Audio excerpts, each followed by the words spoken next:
fa la dina fa yàgg lool. alors Sénégal la xool. doy na waar alors Thioune mbir Lat Diop moom it mu mel ni mi ngi xaw a compliqué comme ni ko Libération daal di xëyee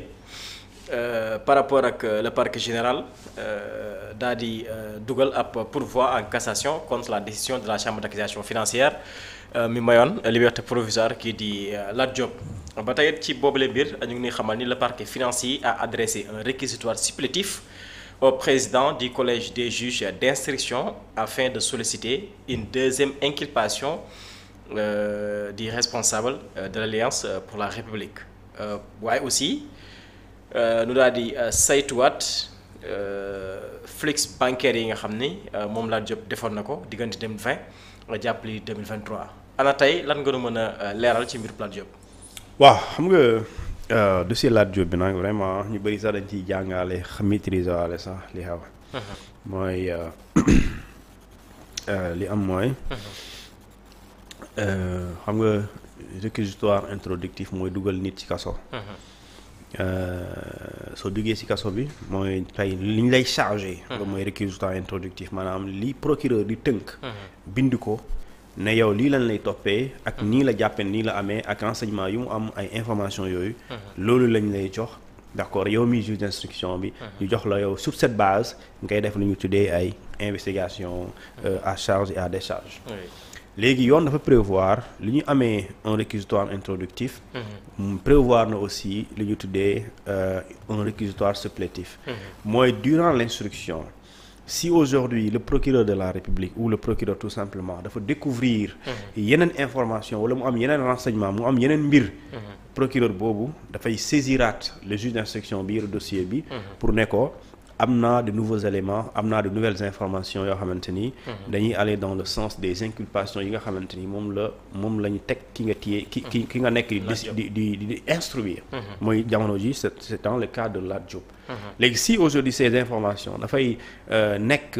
lu mën a attester de nouvelles charges mooy de nouvelles accusations wala de nouvelles inculpations ou bien une nouvelle inculpation dans ce cas le procureur dafay saisir le juge d'instruction jox ko lu ñu tuddee information yooyu loolu la ñu tuddee un réquisitoire supplétif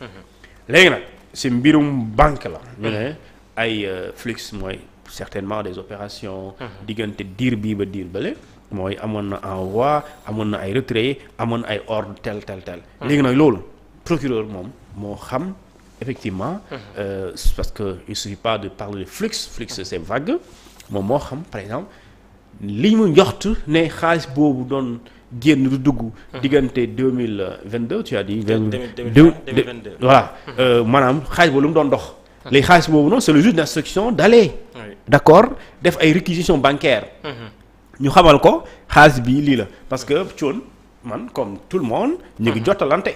tey mais tey sama 100 000 yi ma la envoyé démb tey bu ñu gisee ne suspicion Thione mi xaalis bi mu envoyé dafa mel ni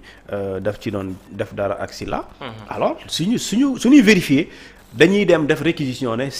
banque bi wala bu dee ci service transfert yi ñu xam xaalis bi lan lay dox 100 000 francs yi lan lay dox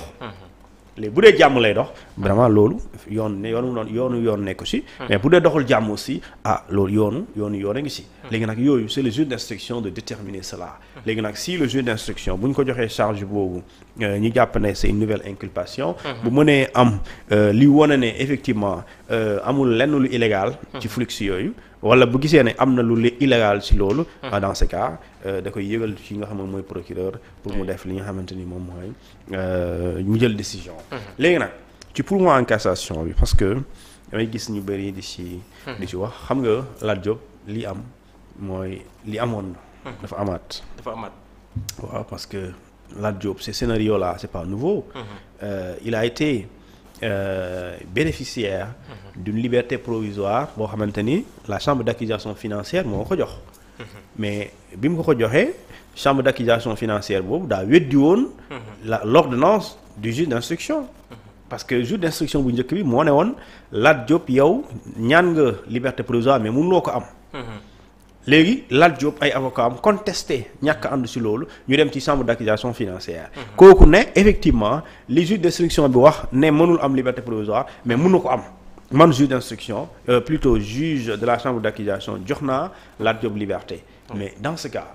li ñu tuddee la loi portant sur la Cour suprême. bi nga xamante ne si en 2017 article 72-1 alinéa 1 daf ne le procureur de la République procureur général le parquet général mën na def lu ñu tuddee ce pourvoir en cassation. mooy bu juge bi décider mooy la chambre d'accusation bu décider wala cour d'appel. puisque ici nous sommes ci chambre d'accusation financière bu décider. bu dee procureur àndu ci mën na wane ne àndu ci. ñu tuddee ko pourvoi en cassation ou opposition léegi nag pourvoi en cassation bi il a 3 mois pour le faire. léegi su ko defee su lay mëneen la décision bu favorable yow mii détenu bi. mooy Lat Diop par exemple parce que bu ñu yemoon ci décision chambre d'accusation bi. Lat Diop day génn. en toute simplicité day génn. mais dès l'instant que procureur général bi ne ànduma ci. day toog léegi su toogee day toog xaar. xaar kan Cour suprême décidé. léegi nag c'est une question de logique. c'est-à-dire que dañuy laaj juge d'instruction ñu ne ko ndax mën nga may kii liberté provisoire mu ne déet. waa ji dem ci chambre d'accusation kooku ne mën naa ko may nañ ko bàyyi léegi procureur ne ànduma ci ñu dem cour suprême déedéet nañ ko li procureur wax mooy dëgg kon nañ ko bàyyi léegi encore avocat yi ñëwaat demaat ci juge d'instruction waxaat lu ñu waxoon mënuñ ko may ñu demaat chambre d'accusation moom tamit nee na mën nañ ko li ma waxoon daaw lay waxaat li ma waxoon keroog lay waxaat mooy nañ ko may liberté provisoire procureur ne aussi d'accord loolu man li ma waxoon man tamit keroog loolu lay wax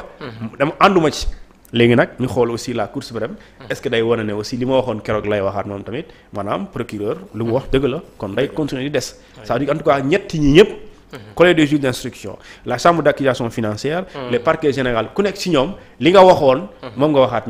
ñaareel léegi nag on attend le dernier ressort d'accord la décision qui doit venir de ce qu'on appelle de la Cour suprême est-ce que la Cour suprême va infirmer